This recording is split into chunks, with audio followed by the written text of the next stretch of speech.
Ako uživate u biljkama i često ih rasađujete, zanimati će vas sigurno jednostavno rješenje da uzgajanje novih biljaka bude još uspješnije.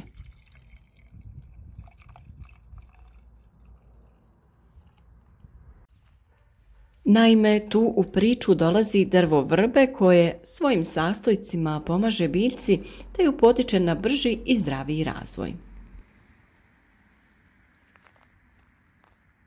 Vrba je dvodomna biljka, što znači da ima i muške i ženske cvjetove, a raste na vlažnim tlima uz rijeke, bare, potoke, kanale te uz rubove šuma.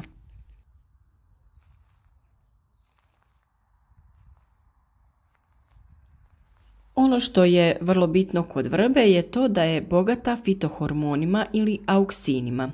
To su biljni hormoni koji se stvaraju u vršnim dijelovima stabla, korijenja i grančica, te potiču rast korijenja kod vegetativnog razmnožavanja, djeluju na rast i razvoj biljaka, potičući biljke na intenzivno cvjetanje, reguliraju različite fiziološke procese od klijanja sjemena pa do sazrijevanja plodova.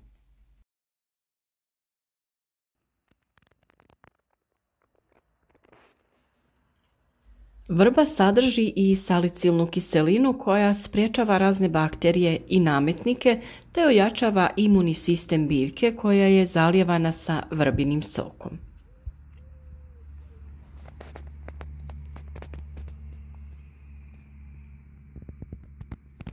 Vrbin sok ili čaj je prirodni ekološki hormon rasta koji ubrzava zakorjenjavanje biljaka koje želimo razmnožiti vegetativnim putem.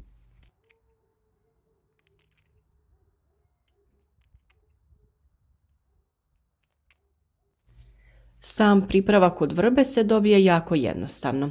Potrebno je da iz mladih izbojaka vrbe izvučemo fitohormone, to jest biljne hormone rasta. Vrbine grane mogu se koristiti cijele godine, no najbolje je u fazi mirovanja biljke kada vršni izbojci obiluju fitohormonima.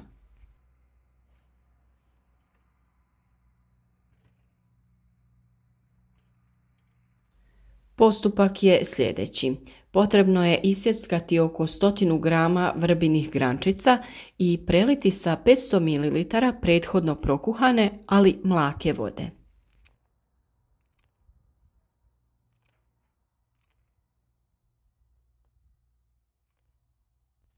Količinu naravno možete prilagoditi svojim potrebama i namjeni za koju ih koristite.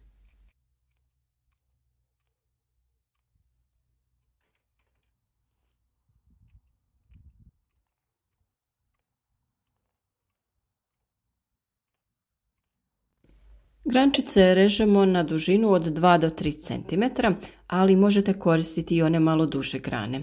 Ove sitnije će brže djelovati, a vodu od ovih krupnijih i većih grana možete koristiti za zalijevanje biljaka.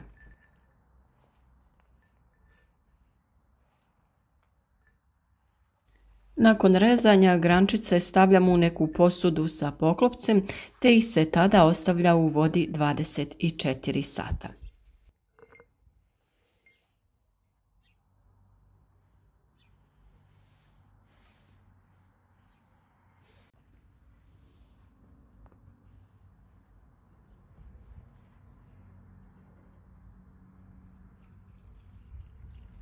Prelijete ih sa vodom i dobro ih zatvorite. Nakon toga možete ih procijediti, ali i ne morate.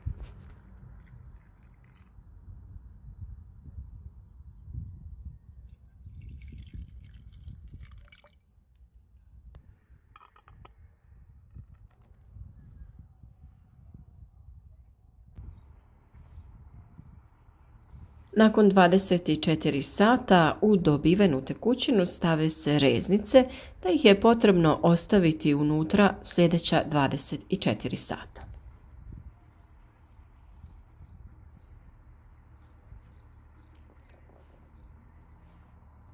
Mi smo ovdje koristili reznice smokve koje želimo potaknuti na što bolje ukorjenjavanje.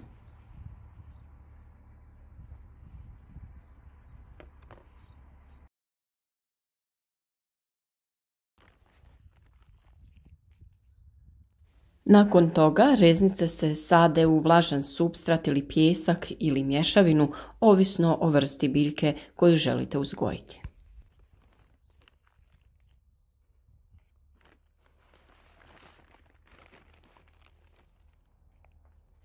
Dobro bi bilo reznice prekriti najlonom ili plastičnom bocom.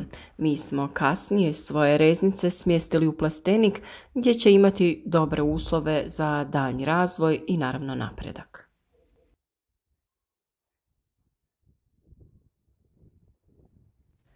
Potrebno je pričekati da reznice puste dobre žile, nakon čega se mogu presaditi na stalno mjesto.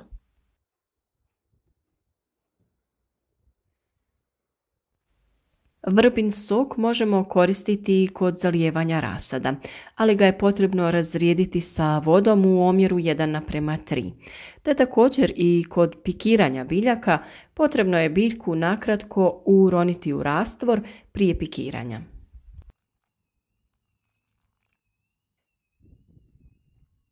Na ovaj način biljke će u startu biti otpornije na bolesti te će razviti jači korijenov sistem.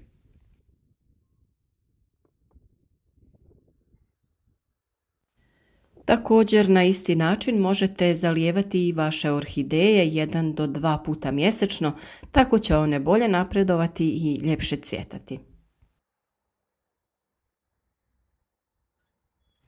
Ovako pripremljen sok od vrbe čuvati se može nekoliko nedjelja u frižideru, ali prije upotrebe treba ga ostaviti na sobnoj temperaturi.